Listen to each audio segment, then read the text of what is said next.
The ink on the birth certificate wasn't even dry yet. The heart rate monitor was still beeping a steady, exhausted rhythm. But there were no flowers in the room. No balloons. No congratulations, Mom and Dad. There was only the sharp thwack of a manila envelope hitting the hospital bed sheets. "Sign it," the old woman hissed, adjusting her diamond brooch. "David doesn't need a dead weight anymore. He needs a wife with a future." Celine looked at her husband, the man whose child she had just pushed into the world 20 minutes ago. He wouldn't even meet her eyes. She reached for the pen, not with trembling hands, but with a terrifying calmness. They thought they were discarding a poor orphan. They didn't know they were declaring war on the owner of the very hospital they were standing in.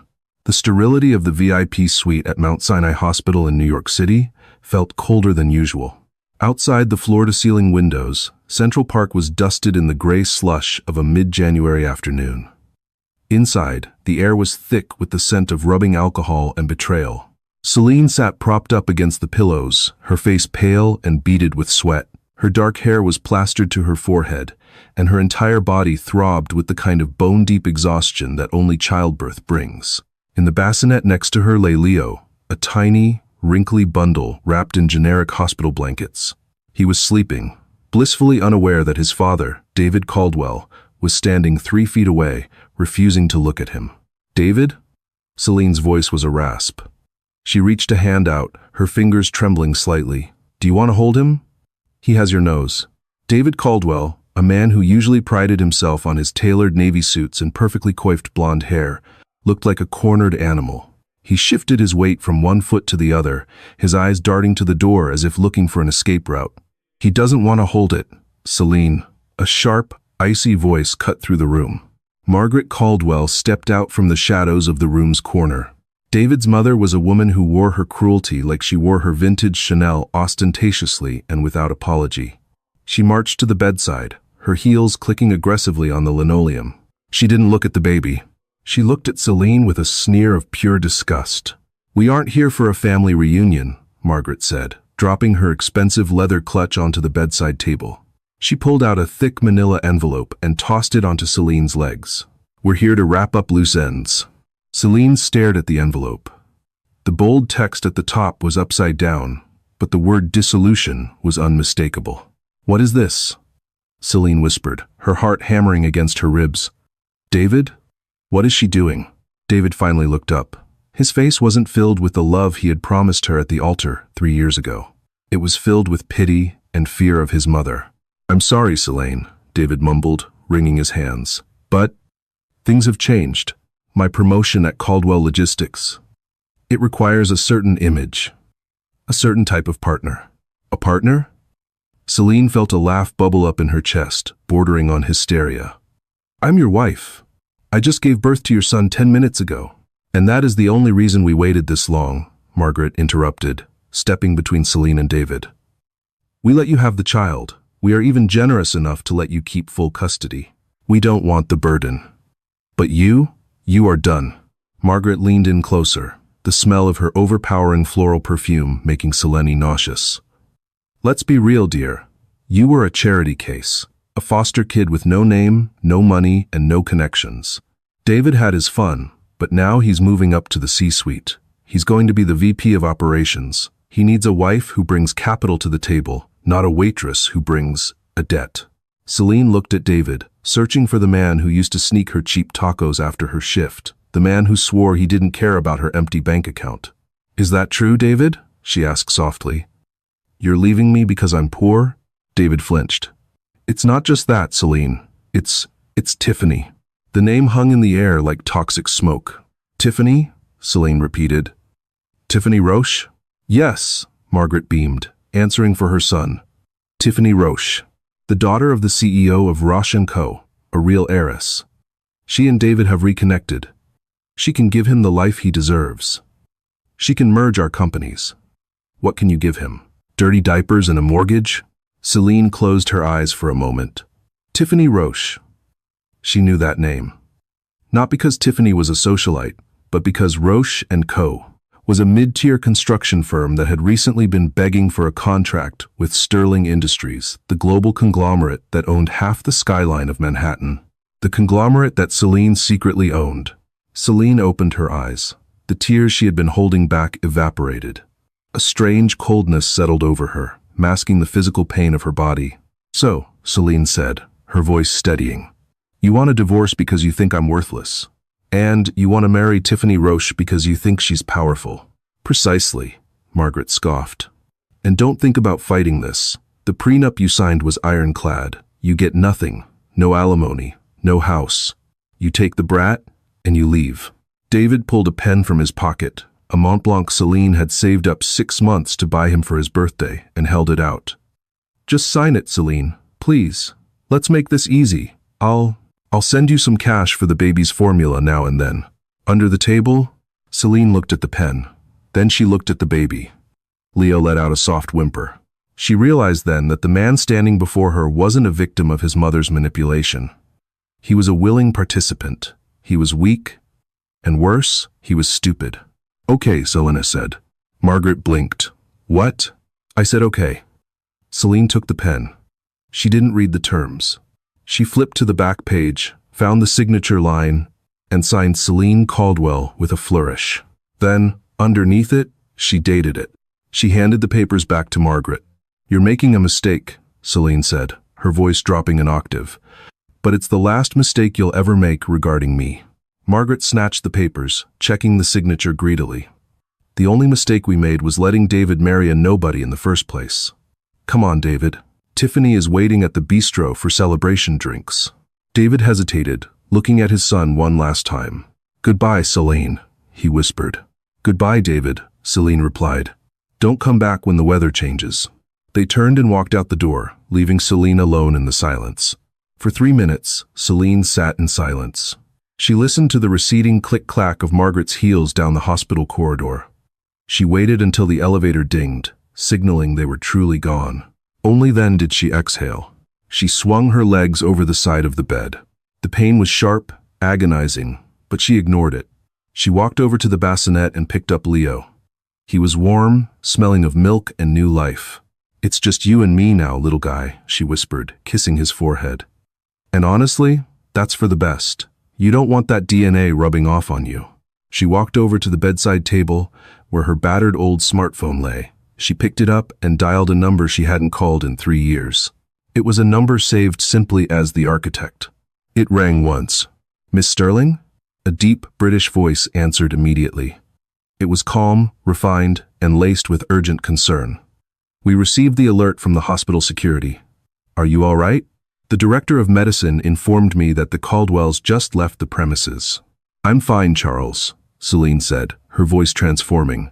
The rasp of the victim was gone, replaced by the polished, authoritative tone of a woman who controlled a board of directors. "But I'm done playing house." "Understood, ma'am," Charles said. "Did they?" "They served me papers. Divorce. Abandonment. They think I'm destitute." Celine walked to the window, looking down at the streets of Manhattan. Somewhere down there, David was hailing a cab to go meet a woman whose father's entire career depended on Celine's signature. "David is leaving me for Tiffany Roche." There was a pause on the line, followed by a dry, unamused chuckle. "Roche? As in, the subsidiary contractor we are currently auditing for embezzlement?" "The very same," Celine said, a dark smile playing on her lips. "Charles, initiate Protocol Phoenix. I want my name back. I want my assets unfrozen, and I want the car downstairs in 10 minutes. It is already waiting at the VIP exit, Miss Sterling, along with your personal medical team to transport you and the young heir home." "Shall I prepare the announcement?" "Not yet," Celine said, her eyes narrowing. "Let them have their celebration drinks. Let them think they've won. I want to see the look on Margaret's face when she realizes she just evicted the landlord." "Very good, ma'am." "And regarding the Caldwells? Destroy them," Celine said softly, "but do it slowly. I want to watch." She hung up.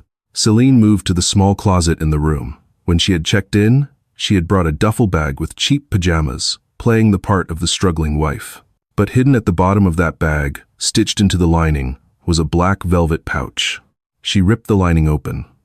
Out tumbled a diamond ring, a 10-carat flawless pink diamond, the Sterling family signet. She slid it onto her right hand. It fit perfectly. She stripped off the hospital gown. She didn't have her couture clothes, but she had a simple black tracksuit. She put it on, zipped it up, and wrapped Leo securely in the carrier. She walked out of the room. The nurse's station was buzzing. As Celine approached, the head nurse, a stern woman named Mrs. Higgins, who had treated Celine Caldwell with mild indifference earlier, looked up. Her eyes widened when she saw the ring flashing on Celine's hand. Mrs. Higgins stood up abruptly. She didn't say a word, but she bowed her head. She knew. The senior staff at Mount Sinai knew who really owned the building, even if they had been sworn to secrecy for 3 years. Celine walked past them, head high. She took the private elevator, the one marked maintenance, which actually required a retinal scan to access. When the doors opened on the ground floor, she didn't exit through the main lobby where regular people waited for Ubers. She exited through a side door that led to a private loading dock. Waiting there was not a yellow cab. It was a fleet. 3 blacked-out Range Rovers flanked a phantom Rolls-Royce. 4 men in suits, wearing earpieces, stood at attention. The man in the center, an older gentleman with silver hair and an impeccable charcoal suit, stepped forward. It was Charles Montgomery, the Sterling family attorney and her most trusted guardian. He opened the rear door of the Rolls-Royce. "Welcome back, Miss Sterling," Charles said, bowing low. He glanced at the bundle in her arms. "And to you, young Master Leo." Celine slid into the leather interior, the scent of fresh roses and expensive mahogany washing over her. It was the smell of her old life. The life she had run away from to find something real. She had found something real, all right. She found real greed. Real betrayal. As the convoy pulled out onto 5th Avenue, merging aggressively into traffic, Celine looked out the tinted window. She saw a billboard on a bus stop. It was an advertisement for Caldwell Logistics, featuring David's smiling face with the slogan, "Trust Family." "Charles," Celine said, pressing the intercom button. "Yes, ma'am?" "Get me the acquisition files for Caldwell Logistics and Roche & Co. on my desk by tonight." "Consider it done." "Where to, ma'am? The penthouse?" "No," Celine said, her eyes cold as ice. "Take me to the Pierre Hotel. I believe that's where my ex-husband is having his celebration drinks." Charles paused. "You just gave birth 2 hours ago, ma'am. Are you sure?" Celine looked down at the divorce papers she had shoved into her pocket. "I'm not going in to fight, Charles," she said. "I'm just going to say hello to the happy couple. I have a wedding gift to deliver." The interior of the Rolls-Royce Phantom was a cocoon of silence, separated from the chaotic noise of Manhattan by layers of bulletproof glass and acoustic dampening. Celine sank into the hand-stitched leather, her body finally registering the seismic trauma it had endured. The adrenaline that had powered her march out of the hospital room was beginning to wane, replaced by a dull, throbbing ache in her abdomen. Every bump in the road, no matter how absorbed by the car's suspension, sent a fresh ripple of pain through her midsection. "Ma'am?" Charles's voice came from the front passenger seat, soft and concerned. He turned around, holding a small silver vial and a bottle of Voss water. "Dr. Evans provided these before we departed. Stronger than Tylenol, but safe for nursing. You are pale." Celine took the water but pushed the vial away. "I need a clear head, Charles. If I take the painkillers, I'll get groggy, and I need to be sharp for what comes next." She looked down at the bassinet secured in the specialized car seat next to her. Leo was sleeping, his tiny chest rising and falling in a rhythm that seemed too fragile for this world. A pediatric nurse, a woman Celine had employed years ago for her friends and trusted implicitly, was already seated on the other side of the baby, checking his vitals with a silent, professional efficiency. "He's perfect, Miss Sterling," the nurse, Elena, whispered. "His vitals are strong. He's a Caldwell," Celine murmured, her voice laced with bitterness. "Half of him comes from a man who just traded him for a corporate title."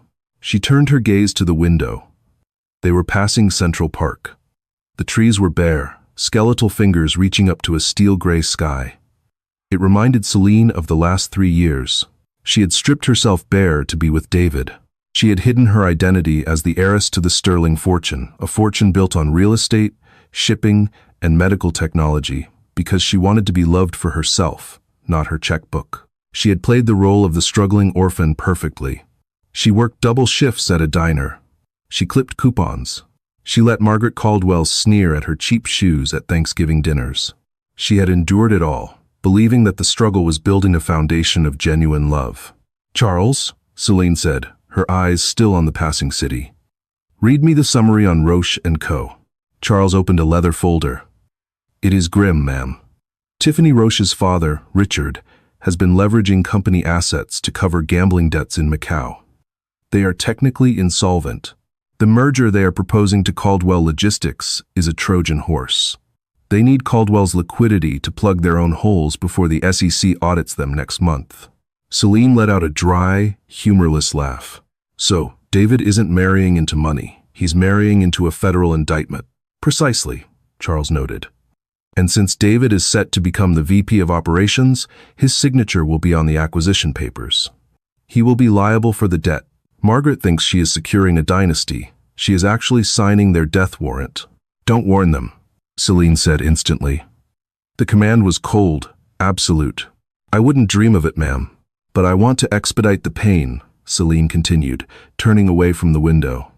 She looked at her reflection in the dark glass. She looked tired, yes, but the fire was back in her eyes. "Who holds the debt for Roche & Co.?" Charles paused, checking a tablet. "A holding company called Vanguard Credit. High interest, aggressive collection tactics." "And who owns Vanguard?" Celine asked, knowing the answer. Charles smiled, a thin, shark-like expression. "Sterling Industries, ma'am.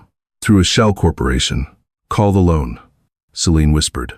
"Tonight, while they are toasting, that will freeze all of Mr. Roche's personal accounts immediately," Charles warned. "It will cause a scene." "That," Celine adjusted the diamond ring on her finger, wincing as she shifted her hips, "is exactly what I'm counting on." The car began to slow. They were approaching the Pierre Hotel, a bastion of old-world luxury on Fifth Avenue. It was the kind of place Margaret Caldwell loved because it made her feel like royalty, even though she tipped like a pauper. "We are here," Charles announced. "Do you wish for me to accompany you inside?" Celine looked at Leo one last time. She reached out and stroked his cheek with the back of her finger. "No. Stay with my son. Keep the engine running. This won't take long." "And your attire, ma'am?" Charles glanced delicately at her black tracksuit. It was high quality, but it was gym wear. In the Pierre, it was practically sacrilege. Celine smirked. "I own the hotel, Charles. I can walk in wearing a garbage bag and they'll call it couture." She opened the door. The cold January air hit her face, sharp and biting. It felt good. It felt like armor. The lobby of the Pierre was a symphony of marble, gold leaf, and hushed conversations. A massive crystal chandelier, the size of a small car, hung from the frescoed ceiling, casting a warm, amber glow over the guests. As Celine limped through the revolving doors, the pain in her abdomen flared hot and sharp, nearly buckling her knees. She gritted her teeth, forcing her spine straight. She would not limp. She would glide. The concierge, a man named Henri who had been working there for 20 years, looked up sharply. He saw a woman in a tracksuit, hair messy, face pale. His instinct was to signal security. Then, he saw her eyes. Then, he saw the ring. Henri's face drained of color. He dropped the phone he was holding. He scrambled out from behind the mahogany desk, bypassing a confused Saudi prince who was waiting for his key. Miss Sterling," Henri stammered, bowing so low he nearly headbutted the carpet. We were not expecting you. The penthouse is always prepared, of course, but not tonight, Henri," Celine said, her voice carrying effortlessly over the lobby noise. She didn't stop walking. "I'm looking for a party. The Caldwells." Henri swallowed hard. "Ah, yes. Mr. Caldwell and his guests. They are in the rotunda room. Table 4, by the window. Is the bill settled?" "No, ma'am. They have ordered the 98 Dom Perignon, 2 bottles." "Put it on my personal tab," Celine said, not breaking stride. "And Henri, if anyone asks, you've never seen me." "Of course, Miss Sterling." Celine moved toward the rotunda room. It was an oval-shaped lounge, famous for its hand-painted murals and $30 cocktails. It was the kind of place people went to be seen. And there they were. Table 4 was the best seat in the house, overlooking the park. Margaret Caldwell was sitting with her back to the door, her posture rigid and triumphant. David sat across from her, looking flushed, his tie loosened. Next to him, clinging to his bicep like a decorative vine, was Tiffany Roche. Tiffany was everything Celine wasn't allowed to be. She was blonde, loud, and draped in a red dress that cost more than David's car. She was laughing a high, tinkling sound that grated on Celine's nerves like broken glass. Celine stopped 10 feet away. She stood in the shadow of a large potted fern, just watching them. To the future. Margaret raised her flute. To getting rid of the dead weight and bringing in the gold. To the future, David echoed, clinking his glass against hers. He took a large gulp of the champagne. God, I feel 10 pounds lighter already. I feel bad for Selene, sure. But she didn't fit, you know? She was so plain. Plain? Tiffany giggled, tracing the rim of her glass. David, honey, she was a waitress. You can't turn a Honda into a Bentley just by parking it in a garage. Margaret roared with laughter. Oh, I like that. A Honda. That's exactly what she was. Reliable, boring, and high mileage. Celine felt a cold fury settle in her chest. It wasn't the anger of a scorned wife anymore. It was the calculated judgment of an executioner. She stepped out of the shadows. I'd be careful with that analogy, Tiffany, Selene said, her voice cutting through their laughter like a razor blade. Bentleys require a lot of maintenance. And if you can't afford the gas, they're just expensive lawn ornaments. The laughter at table 4 died instantly. David choked on his champagne. He spun around, coughing, his eyes bulging. Margaret stiffened, slowly turning her head as if her neck were rusted. Tiffany just looked confused, her mouth hanging slightly open. Celine? David wheezed, wiping sparkling wine from his chin. What? What are you doing here? Selene walked up to the table. She didn't yell. She didn't cry. She reached out, pulled an empty velvet chair from a nearby table, and dragged it over. The screech of the chair legs against the parquet floor was excruciatingly loud. The entire room fell silent. She sat down, right between Margaret and Tiffany. I was in the neighborhood, Celine said, crossing her legs. She smoothed the fabric of her tracksuit pants. And since I technically paid for this champagne, I thought I'd stop by to see if it's corked. You paid for it? Margaret scoffed, finding her voice. Her eyes darted around the room to see if anyone was watching the scene. Don't be delusional. You can't afford the water in the finger bowl, let alone the wine. Get out of here. You're embarrassing yourself. Am I? Celine tilted her head. David, you look pale. Is it the shock? Or is it the realization that you left your newborn son alone at the hospital to come drink with? This? She gestured vaguely at Tiffany. Tiffany bristled. Excuse me? This has a name. And this is about to be his wife. Security. Tiffany raised her hand, snapping her fingers at a passing waiter. Waiter, get this trash out of here. The waiter, a young man named Paolo, froze. He looked at Tiffany. Then he looked at Celine. He saw the ring on Celine's finger, the sterling signet. Paolo bowed his head to Celine. Can I get you a glass, miss? Madam? Tiffany's jaw dropped. What? I said kick her out. A glass would be lovely, Paolo, Celine said calmly. And bring a bucket of ice. This conversation is going to get heated. David stood up, his face red. Celine, stop this. You signed the papers. It's over. Go back to the shelter or wherever you're going. I'll send you a check tomorrow. A check, Celine repeated. She looked at him with profound pity. David, do you remember when we met? You told me you wanted to build something of your own. You wanted to escape your mother's shadow. I am building something, David snapped. I'm merging with Roche & Co. Right, Celine said. She turned to Tiffany. How is your father, Tiffany? Last I heard, he was having some trouble with his liquidity. Tiffany's eyes narrowed. My father is a titan of industry. We are worth millions. On paper, Celine corrected. But paper burns so easily. Celine reached into the pocket of her tracksuit. Margaret flinched, perhaps expecting a weapon. Instead, Celine pulled out her phone. It buzzed. It was a text from Charles. It is done. Vanguard has recalled the loans. Celine smiled. It was a terrifying smile. David, she said softly, I told you I had a wedding gift. I realized I didn't give it to you. I don't want anything from you, David spat. Oh, you'll want this, Celine said. My gift is clarity. She placed the phone on the table, screen up.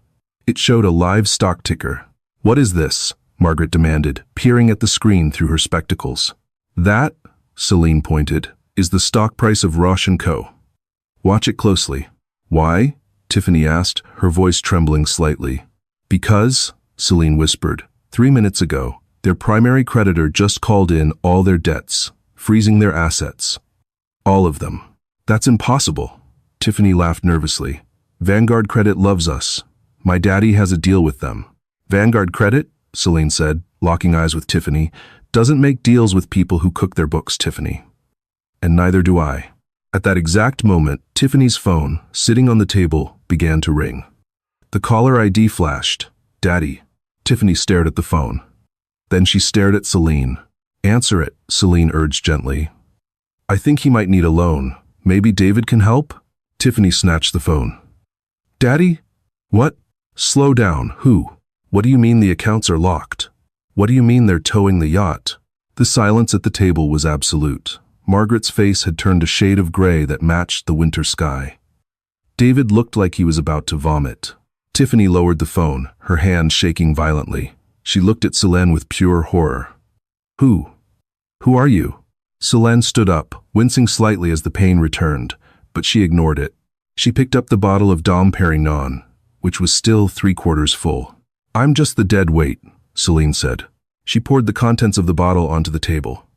The expensive golden liquid splashed over the white tablecloth, soaking into David's lap and ruining Margaret's clutch. Oops, Celine deadpanned. Clumsy me. Must be the exhaustion from, pushing a human being out of my body 2 hours ago. She turned to leave, but stopped and looked back at her mother-in-law. Oh, and Margaret? Margaret looked up, her eyes wide with a dawning, terrible realization. Enjoy the hotel, Celine said. I'll make sure the staff gives you the friends and family discount. Wait, I don't have any family here. She turned to the waiter. Paolo. Full price for table 4. And add a 200% gratuity for the mess I just made. Yes, Miss Sterling, Paolo said clearly. The name hung in the air like a guillotine blade. Sterling. David froze. Margaret stopped breathing. Tiffany dropped her phone. Celine didn't look back. She walked toward the exit, the pain in her body, nothing compared to the fire in her soul. She had fired the first shot. But the war had just begun. The silence in the rotunda room of the Pierre Hotel was heavy, suffocating, and sticky with the scent of spilled champagne. For 10 seconds after Celine walked away, nobody at table 4 moved. The name Sterling seemed to bounce off the frescoed walls, echoing in the minds of the 3 people left behind. Margaret Caldwell was the first to break the paralysis. She didn't scream. She didn't cry. She simply lowered her hand to the table, her fingers trembling so violently that her diamond bracelet rattled against the china. Sterling, she whispered, the word tasting like ash in her mouth. David, did you hear what that waiter called her? David was staring at the wet stain spreading across the crotch of his trousers. He felt cold, but sweat was pouring down his neck. He made a mistake. He must have. Celine is. She's Celine. She's a nobody. She worked at a diner, Mother. I saw her pay stub. She made $12 an hour. People can lie, you idiot. Tiffany shrieked, shattering the hush. She was clutching her phone, staring at the screen where her father's desperate text messages were scrolling by. My dad, he says, the accounts are frozen. All of them. Even the offshore ones. He says, Sterling Industries bought the debt an hour ago. Tiffany looked up, her mascara beginning to run. David, who is your wife? Ex-wife, David corrected automatically, though his voice lacked any conviction. He stood up, his chair scraping loudly. I need to ask her. This is a misunderstanding. Maybe she's an assistant for the Sterlings? Maybe she stole the ring? Go, Margaret hissed, her eyes narrowing into slits. Fix this, David. If she really is a Sterling, my God. We just handed her a divorce settlement that asked for nothing. If she is a Sterling, we just walked away from $500 million. David ran. He sprinted out of the rotunda, ignoring the glares of the other patrons. He ran into the lobby, his dress shoes slipping on the marble. Celine, he shouted. He saw the back of her black tracksuit near the revolving doors. She was moving slowly, leaning heavily against the arm of the older man in the suit, Charles. Celine, wait. David lunged forward. Suddenly, a wall of black wool blocked his path. It was Henri, the concierge. Usually a man of obsequious smiles and gentle bows, Henri now stood with his arms crossed, his face like granite. Behind him, 2 large hotel security guards stepped forward. "Mr. Caldwell," Henri said, his voice dropping to a low, dangerous register. "I believe your evening is concluded." "Get out of my way," David panted, trying to look over Henry's shoulder. He could see Celine getting into the back seat of the Rolls-Royce. "That's my wife. I need to talk to her." "Miss Sterling does not wish to be disturbed," Henri said firmly. "Miss Sterling?" David stammered. "So it's true? She owns this place?" Henri didn't answer. He simply stared at David with a look of profound professional disdain. "Your tab has been settled by the lady. However, you are no longer welcome as a guest at the Pierre. Please collect your mother and Miss Roshan vacate the premises immediately, or I will have the police escort you out for trespassing." David watched through the glass of the revolving door. He saw the heavy door of the Phantom close. He saw the silhouette of Celine's head against the headrest. She didn't look back. Not even once. Outside, inside the safety of the car, the facade finally cracked. As soon as the door clicked shut and the car pulled away from the curb, Celine collapsed. The adrenaline that had fueled her walk into the hotel evaporated, leaving behind a tidal wave of agony. "Ma'am?" Charles turned around from the front seat instantly. Celine let out a guttural sob, clutching her stomach. The pain was blinding. She curled into a ball, her forehead pressing against the cool leather of the seat. "I'm okay," she gasped, though her face was gray. "I'm okay. Just breathe." Elena, the nurse, was already moving. She checked Celine's pulse and adjusted the blanket over her legs. "You overexerted yourself, Celine. You gave birth 3 hours ago." This was madness. "It was necessary," Celine whispered, tears leaking from her eyes. She reached out blindly until her hand found the side of the bassinet. She felt the warmth of her son. "Did I do it, Charles?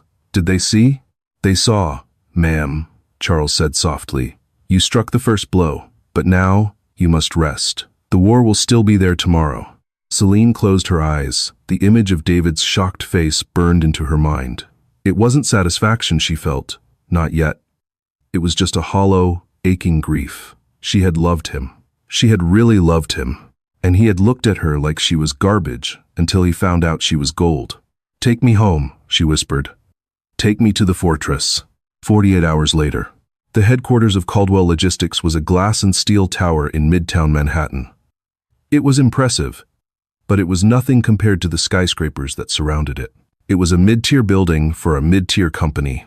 David Caldwell adjusted his tie in the reflection of the elevator doors. He looked terrible. He hadn't slept in 2 days. His phone had been ringing non-stop, lawyers, Tiffany screaming, his mother plotting. Tiffany had been dumped. Not by him, but by circumstance. Roche & Co. had filed for emergency bankruptcy protection yesterday morning. Tiffany had fled to the Hamptons to hide from the paparazzi. But David still had a job. He still had his promotion. He was the incoming VP of operations. He had a contract. And today was the quarterly board meeting where his promotion would be officially ratified. "It's going to be fine," he muttered to himself as the elevator climbed. "Celine is angry. She's rich. Fine. But this is business. She can't touch me here." Caldwell Logistics is a family company. Mom is on the board. Uncle Jerry is the CEO. The elevator dinged on the 40th floor. David stepped out, ready to flash his signature smile to the receptionist, Brenda. But Brenda wasn't there. The desk was empty. The usual Caldwell Logistics logo on the wall behind the desk, a blue globe, was gone. In its place was a blank white wall, the paint still smelling fresh. David frowned. He walked down the hallway toward the boardroom. The office was strangely quiet. People were at their desks, but they weren't working. They were whispering, huddled in groups. When they saw David, they didn't wave. They looked away. "What is going on?" David whispered.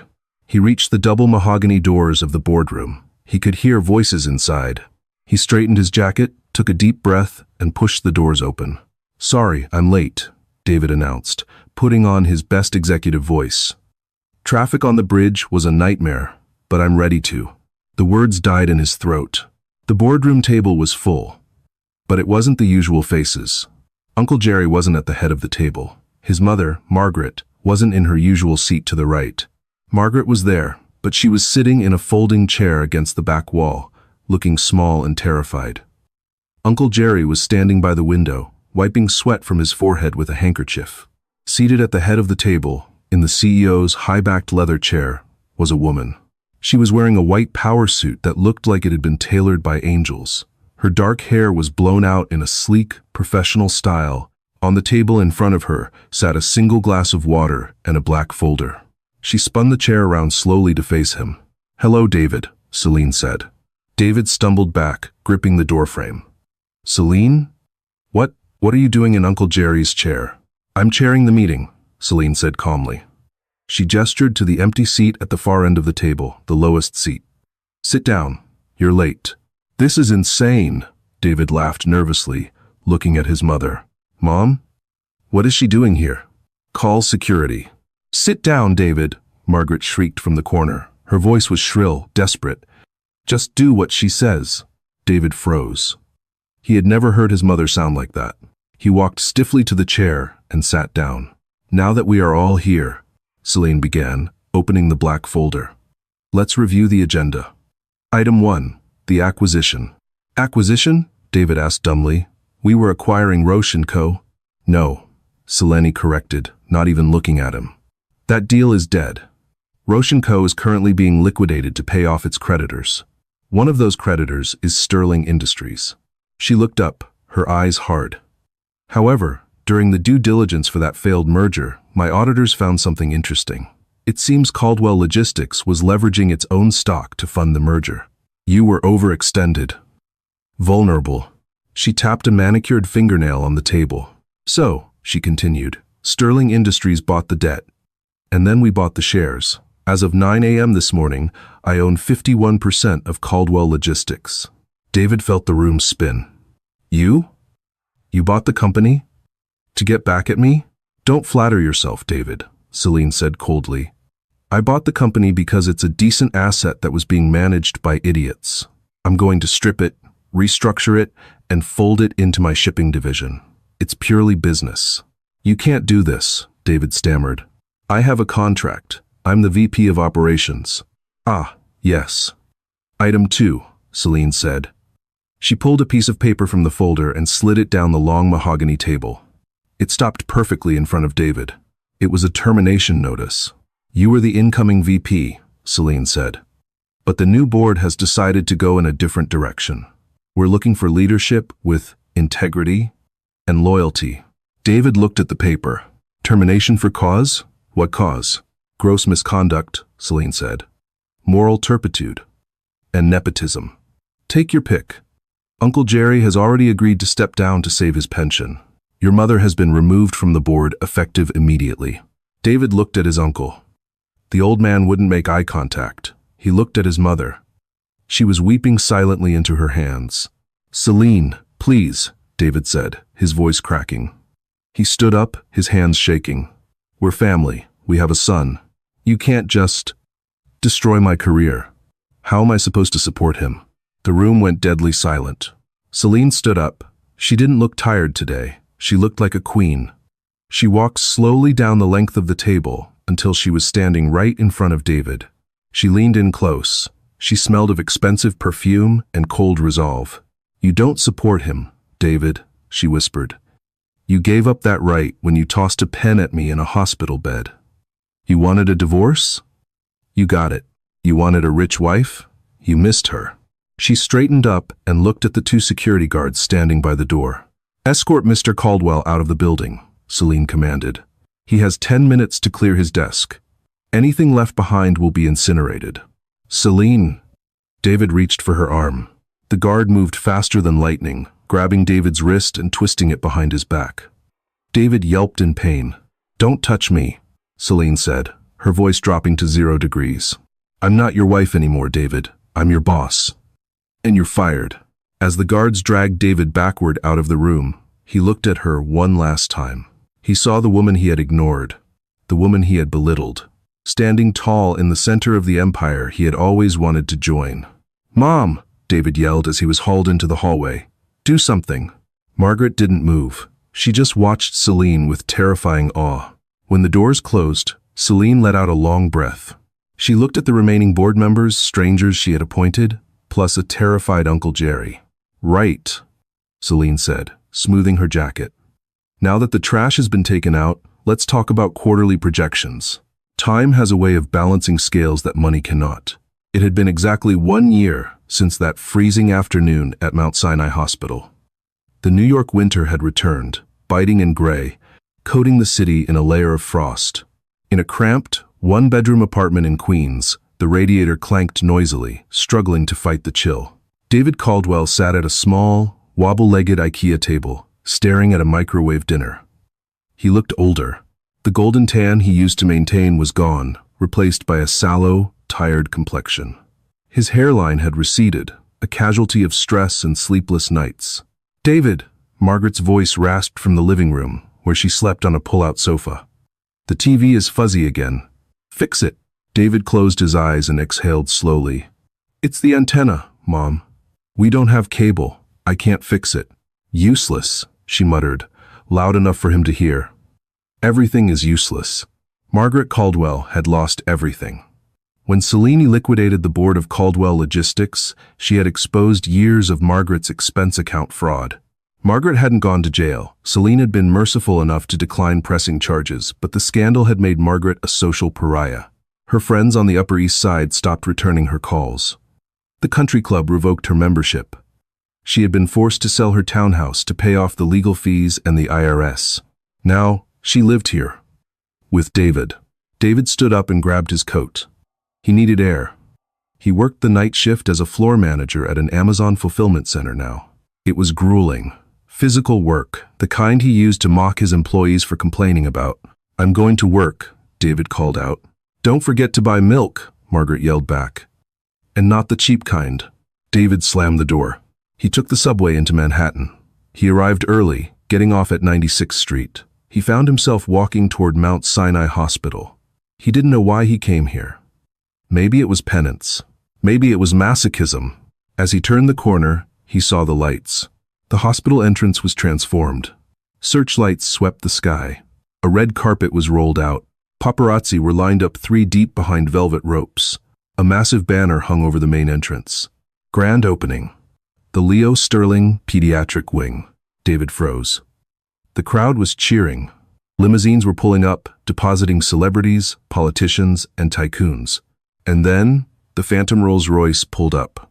The crowd went wild. David stepped back into the shadows of a scaffolding, pulling his collar up to hide his face. The door opened. Celine stepped out. She was breathtaking. She wore a midnight blue gown that shimmered like the night sky. She didn't look like the exhausted, frightened woman he had abandoned. She looked invincible.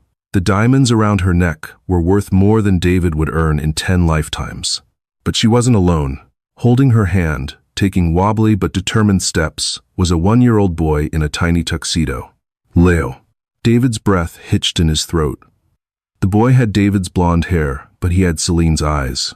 He was laughing, waving at the flashing cameras, completely unafraid. Celine bent down and scooped Leo up onto her hip. She whispered something in his ear, and the boy kissed her cheek. The love between them was palpable. A warm, glowing force that seemed to heat the cold air. A reporter thrust a microphone toward Celine. "Miss Sterling, a year ago, you were a mystery. Now you're one of the most influential women in the city. What drove you to build this wing?" Celine paused. She looked directly at the camera. For a second, David felt like she was looking right at him, piercing through the shadows and the distance.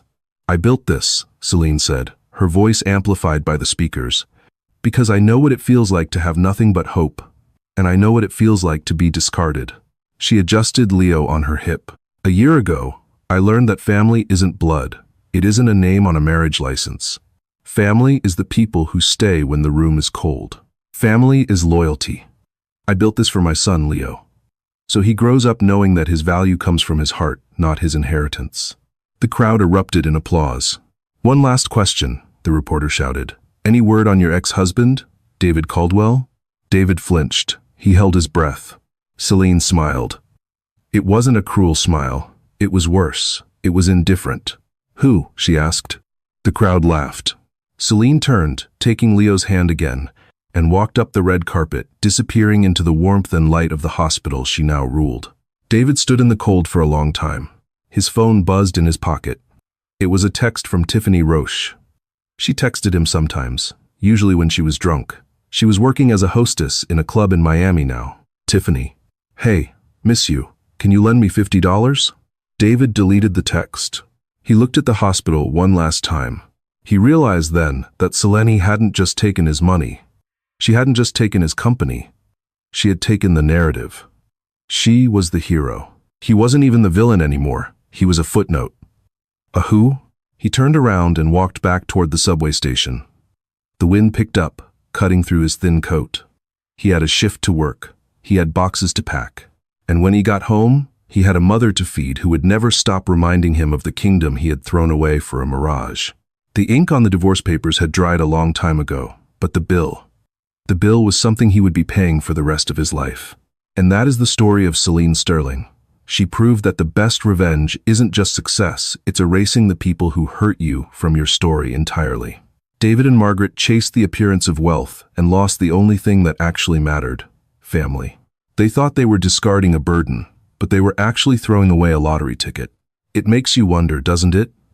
How many people walk away from diamonds because they're wrapped in rough paper? What do you think? Was Selene's punishment too harsh, or did David and Margaret get exactly what they deserved? I want to hear your opinion. Drop a comment below with Team Selene or Team Mercy. If you enjoyed this story of karma and justice, please hit that like button. It really helps the channel grow. And don't forget to subscribe and ring the bell so you never miss out on the next crazy true life drama. Thanks for watching, and I'll see you in the next one.